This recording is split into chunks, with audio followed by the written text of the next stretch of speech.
So that's normally the first step. Is at the end of the week, you're going to fill out your week in review, and then turn the page and create your action plan for the coming week. Right? So let's talk about this action plan.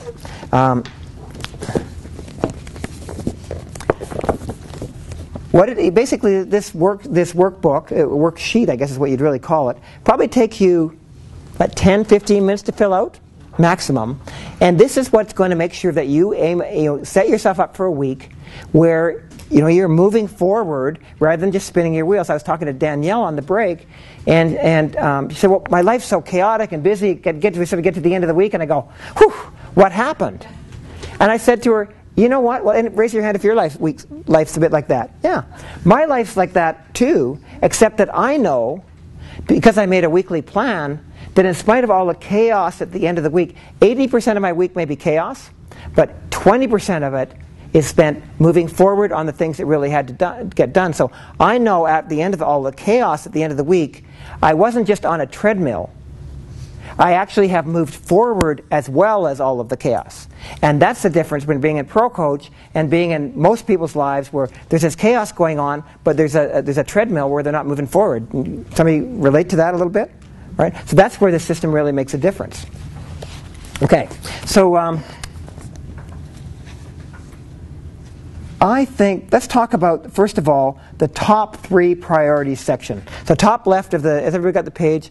What I'd recommend you do is make notes right on the page that we gave you, the handout page, so that you can actually, notes on how to use it if you think that'll serve you. That's one of the reasons we gave it to you. So top left, my top 3 priorities this week. And what does it say? It says, accomplishing these alone would make it a great week. So you write down 3 things here, and when you accomplish them, what kind of week have you had? You've had a great week no matter what happened. No, what if everything else was busy or whatever. Have you ever got to the end of a week and felt like you're further behind than when you started? Yes. Yeah.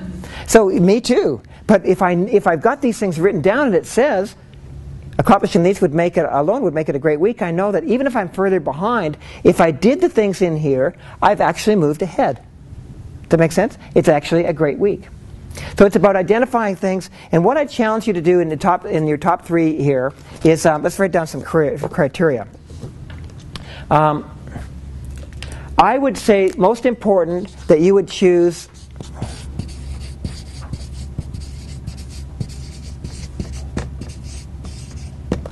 forward-moving items. So what do I mean by that? There are certain things that you do in your life that they kind of become mundane.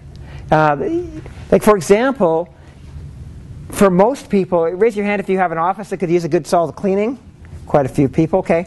Now, for how many of you would it help you develop your business? Like it would be a significant forward movement getting that done? For some people it would be because they're caught up in the clutter, but for most of us, cleaning the office isn't really forward moving in the same way contacting a new prospective client or putting together a proposal or getting the newsletter out or something like that might be. Does that make sense? So forward moving actions I find very, very helpful because otherwise it's possible. I've seen people using the system and they're writing 3 things in the workbook every week and then they go, well, why isn't my momentum increasing? We had a woman on a teleclass recently. I said, what are your top 3 priorities for the week? Let's kind of assess them. And she's kind of being a public demonstration. She said, well, my number 1 is to get my kids' birthday party organized. Now, this is a person who was attempting to build a life insurance business. Okay, so what's number 1 is get my kids' birthday party organized. Okay, what's your number 2 is to hold my garage sale. Well, not that those aren't important, but wouldn't it be more useful to write down to contact 10 new clients, to follow up with XYZ, to deliver the policy to this person, right? Those are the forward-moving things. So if you're not moving forward as fast as you want while you're using the system, then that definitely means you need to take a look at the actions that you're putting in. So that's one piece. Now, I want to also make a distinction in using this weekly planner. Raise your hand if you're a person that's got so much going on that life's kind of coming at you like a fire hose. Yes? Okay, so about half the room. Raise your hand if you're a person that's trying to build momentum in your business. Yes? Okay, another half of the room. What a surprise. So what I find is there's not very many people in the middle that have that perfect balance of all of the work they want, but having a great life. Raise your hand if you're in that situation. Nobody in the room. It doesn't happen, right? So you're either one end of the other, or the spectrum or the other. So for those of you that have that fire hose coming at you, here's what the Pro Coach system is going to do for you, the weekly planner. It's going to help you identify what are the things in all that craziness that are going to help you move forward that you need to get done. Okay? For those of you that are building your business and you need to add momentum, put more fuel on the fire, build up your speed, I want you to be very, very careful. It might appear that you have nothing but time, and therefore you should be able to get a lot done in a week, yes? But there's only one problem with that. There's something you don't have these other people have. It's the M word. What is it? Momentum. You don't have momentum. So whereas, while I'm getting carried along by this raging river in Pro Coach as we do what we're doing, if you're kind of sitting on the side in the dry land with a little bit of water puddle around you, you're not going to just get the thing going a million miles an hour instantly. So if you're having, if you're in that situation where you need to generate some business, I really challenge you to take small steps. Every time you take a small step, make one phone call or one cold call or 3 cold calls in a week, not 20 because you have the time. And Tamara, this is true for you, as you're building your business in Primerica, right? There's lots of time you could do things, but set small, achievable intentions for yourself, small, achievable goals, and then as you do them, it's like putting fuel on the fire. You start to build and start to build and start to build, and before you know it, you will be unstoppable. But don't say to yourself, because I have all this time, I should be able to do amazing things. Are you willing to do that? Honor yourself. Build your business slowly and allow it to nurture. Stretch a little, but don't think you're going to turn the whole thing around overnight. It just doesn't happen. Momentum has to build. Okay. Now, I want to be also point out that this weekly planner and this top 3 priorities is not a to-do list. How many of you have a to-do list? Most everybody. I've got a to-do list. So the way we identify the things that go in the top 3 priorities in the weekly planner is we look at the to-do list and we ask ourselves, what are the 3 most important things I need to do this week that are going to move me forward in my business? Right? So you scan your whole list, and it's about filtering out what are those 3 things you want to get done. Now, what percentage of your week are you going to spend on these things? I don't know, maybe 10%. And the rest of the life will just go on like normal, but you're going to get these things done, and as a result of that, you're going to start to build your momentum more. Okay? So not a to-do list, and a big one as well, not a should. Now what do I mean by not a should? How many of you think that you should have a business plan and don't have one? Okay, a few people, not as many as usual. How many think you should go to the gym a whole lot more or work out a lot more than you do? Okay, we got more on that. So if you're going to work on a should, you've got to start really, really small. This is really about identifying forward-moving things, not just things you should do, but things you're committed to doing that are going to move you forward. I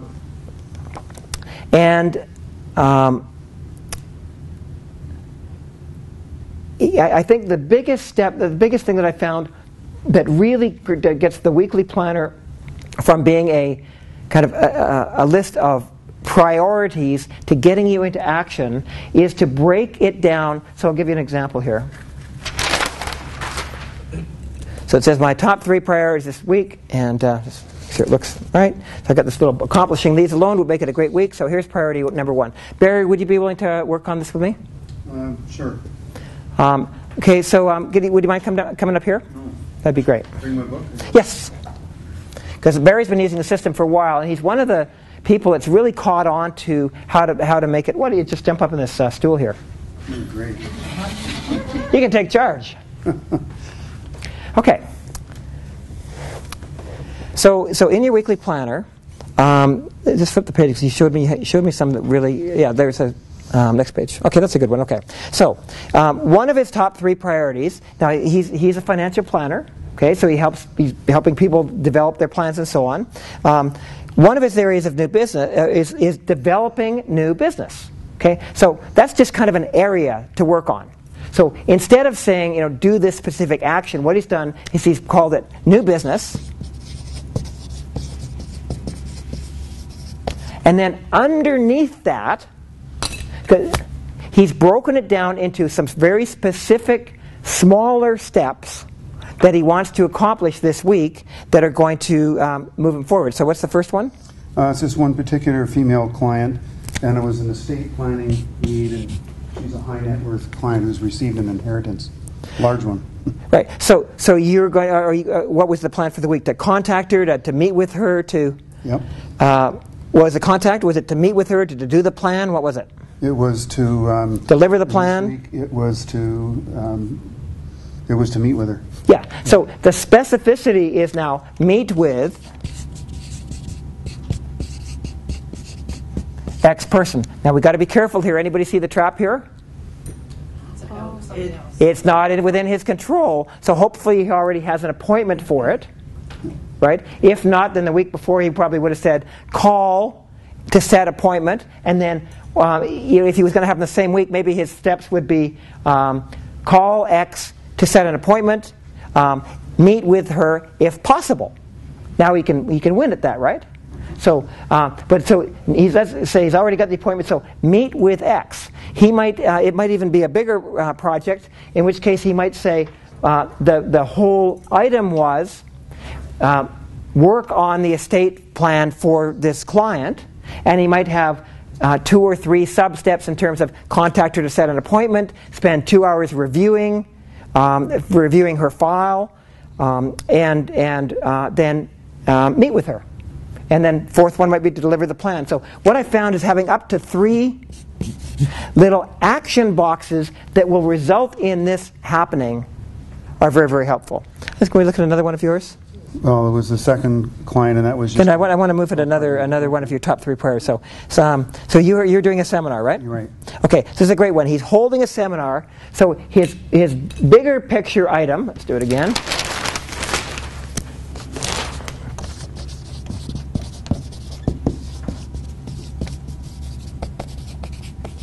Organized seminar. If you look at organized seminar, it doesn't actually tell you what to do, right? It's one thing we want. It's something we want to get done, but what do we need to do? So here's what he said. Number 1 is complete the invitation. Complete the invitations. Okay, so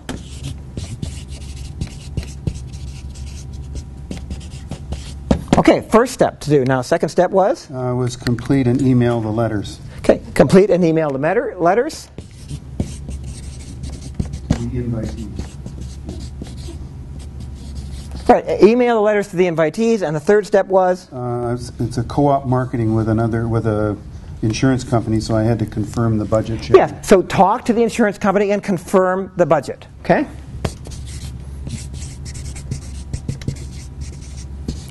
Now, what you notice is once he's done these 3 items, this is pretty well done, yes?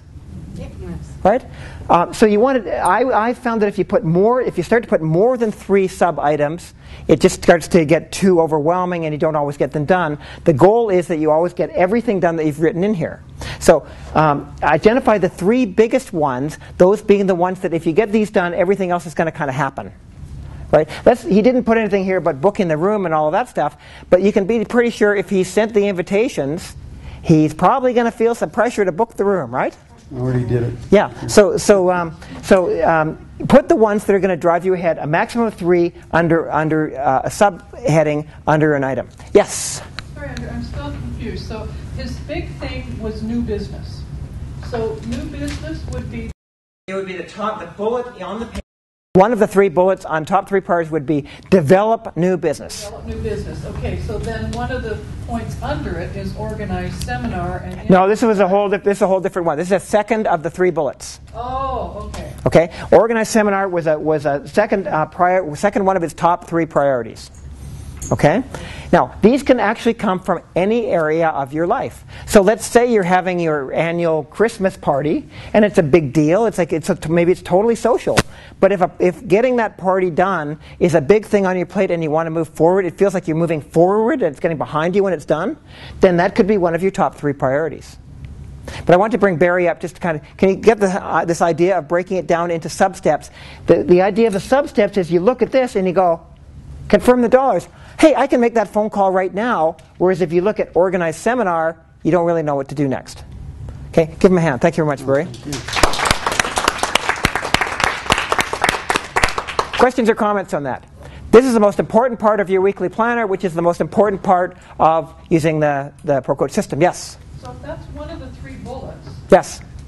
What was new business? Like that? New business was also one of the 3 bullets. Underneath at the end had 3 sub-bullets of particular actions to take, either different clients to contact or whatever. But he looked at it and said, well, again, I'll give you an example. One of my sub-bullets last week was to follow up with my large clients. So I have 3 large prospects, all of which could bring 6 figures to ProCoach a year that are interested in private labeling with us. Okay, so and I underneath them I had follow up with XYZ, which is one of them, send an email to another, spend an hour planning another. So they're all 3 things that I can sit down and do, and they lead to me staying on top of my large marketing opportunities.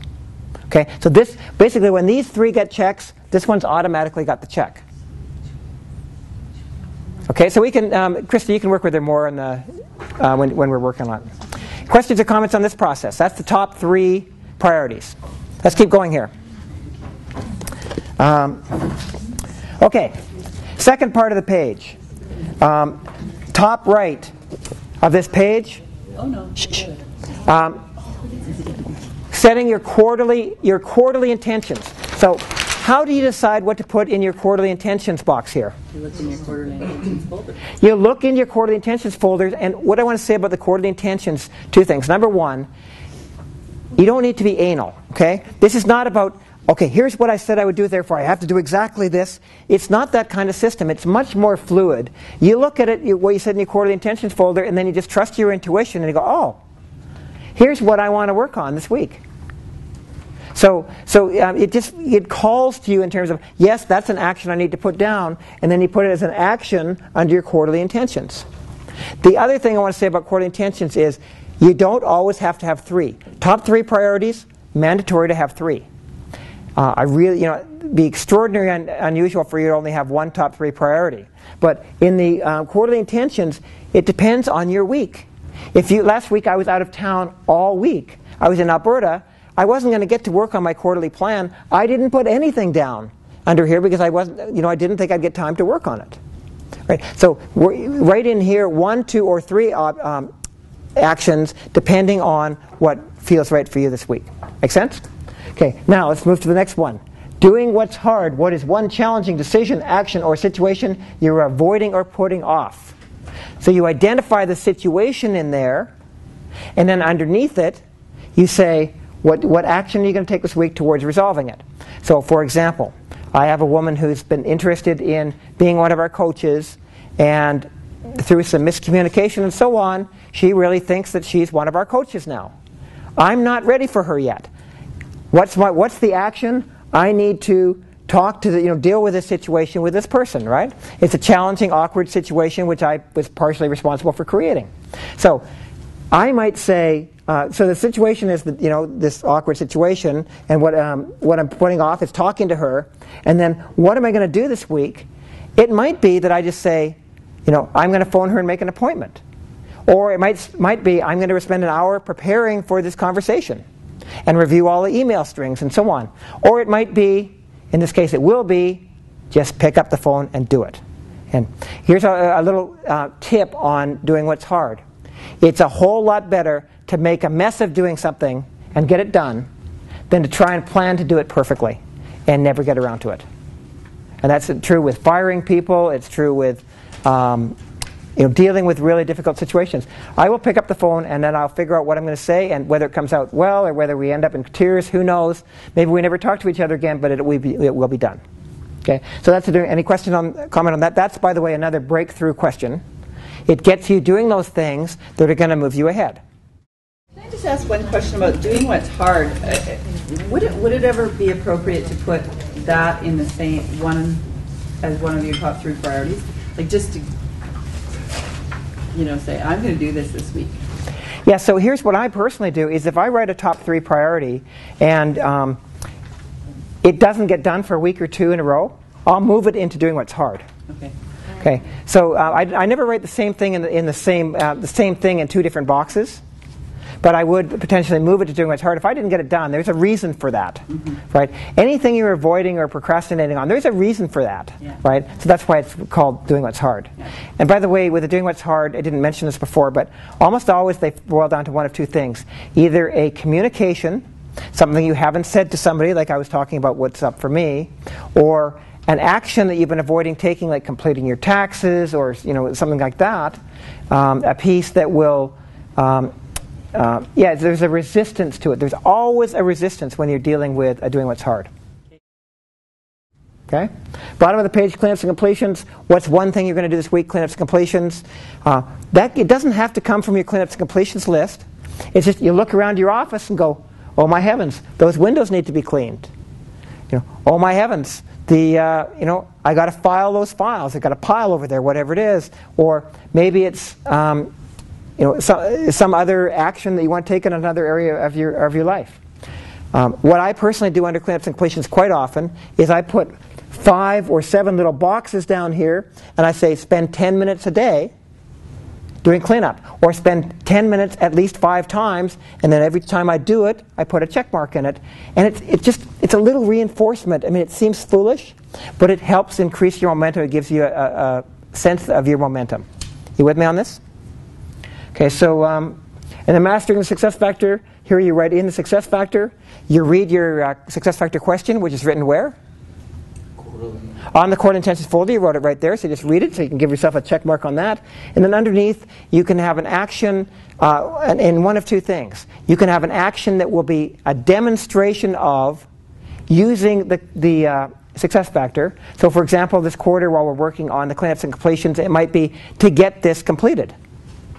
Or another possibility is it might be a deepening of your understanding, I might say, of the concept, the lesson. So it might be to review the workbook.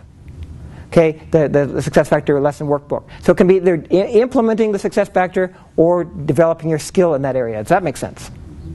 Okay, so that's that's what the success factor. Let's go to the top right page. Okay, the success partner call. Is it scheduled? Again, I mentioned to you want to schedule a success partner call. When you finish your call from this week, schedule the one for next week. Don't be chasing each other throughout the week to get it scheduled. Or ideally, have it at the same time every week. Financial freedom. What are you going to do this week towards your financial freedom? Are you going to make a deposit? If so, write that in there and then check it off when it's done. By the way, all these boxes, they don't get check marks until the item is done, right? So it's an empty tension creator for having that box there. Time system. You look at your week and decide what are going to be your production days, your freedom days, and your flex days. Very simple. What I do is that's where I do put a check mark in when I'm planning, and then I circle it when I actually do it. But you can do it however you want. You can put a line in it and then put a cross in it when it's done or whatever. And then under here at bottom, last of the page, celebrate yourself. What's that about? Who can tell me what celebrate yourself would be? Pat on the back, yeah, but... Back to yourself. Sorry? Give back to yourself. Yes, give back to yourself. So why do you need to give back to yourself? So you don't run out of steam. Yeah, well, here's what I found quite often is that people, when we say, what are you going to do this week just for you to celebrate? And they say, well, I'm going to do this because I deserve it. Well, you know what? You don't have to earn a deserving to celebrate yourself. You automatically deserve to be celebrated just from the fact that you're who you are living on this planet, right? You don't have to earn the right to get to celebrate yourself. It's your birthright to celebrate yourself. So it's not an earned thing. It's just what's cool. Let's say here's some examples of how do you celebrate yourself? What would be some cool things to do? Going to the spa and getting a massage. Going to the spa and getting a massage. So that's on the bigger side, right? That's expensive. You're probably not going to do that every week. Some maybe will, but that's a bigger celebration. What's a smaller celebration? Hot bath and read a book. A hot bath and read a book. My favorite, take a nap. Right? Oh, I did an hour-long nap all by myself. That's just the best. What else? Let's hear some more. I was going to say just like a cup of tea and a magazine. Yeah. Or, treat yourself to a Starbucks. Or call a friend long distance that you haven't talked to for a long time. Just a little thing to celebrate yourself rather than holding your nose to the grindstone all the time. Make sense? Questions or comments on the weekly planner? This is it. We don't need to do much more with this in the seminar here. It's really going to be something that you evolve your use of over time, just through practice. And I really encourage you, whenever you see me or any of our other coaches, if you bring up your weekly planner, show it to us and say, can you just look at what I'm writing here? How could I write it more effectively? Because this is the piece that takes you from having a goal into action. At the end of the week, when you've got these things checked off, what does that mean you've done? You've taken action, right? And so it's really the crucial part of the program. Now, is there anything else you want to say about that? Oh, yes, okay. So how many of you realize that you may fall off from time to time and stop using your planner? It happens to everyone. I've even had to happen for myself. I've been using this planner process now for almost 9 years. And there's been times when it's just like, I get buried in work and I don't do my planner for a week or two. So doesn't happen very often these days. But if it does happen, let's say you get to Thursday and you haven't done your weekly planner, what do? Start it then.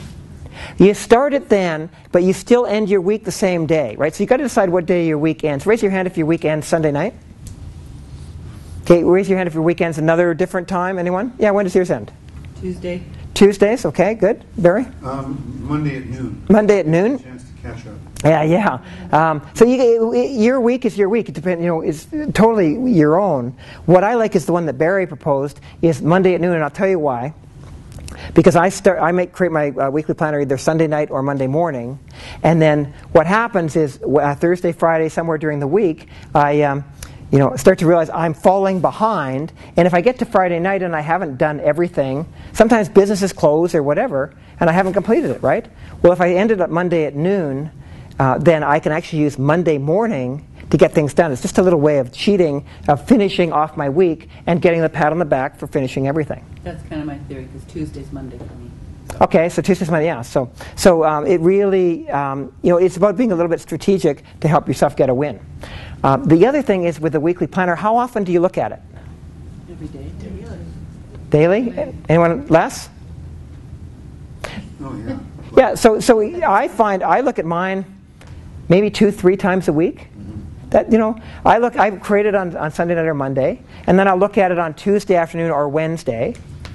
And then I've been working with my success partner, and Krista and I talked about this in the break, about having my success partner call is generally early in the week, either on Monday afternoon or first thing Tuesday morning. And then what happens is on Thursday, my success partner, and we normally talk for 20 minutes, half an hour that time. And then on Thursday, we have a 5-minute check-in call. And what it does is it forces me, we don't go through much detail, it's just like, how are you doing on the week? Are you on track to get everything or not? But it forces me to look at the planner and really recommit to finishing things. So I find that quite helpful to have a second success partner call in the week. But you don't need to look at it every single day. What's important is that you get the things done that are on it, right? I forget what I've written. If I didn't look every day, Yeah, so hey, listen, there's nothing wrong with looking at it every day. In fact, I would say probably better to look at it every day, because then it's going to make sure that you get everything done. Bottom line is, the more you get these things done, the more successful you're going to be.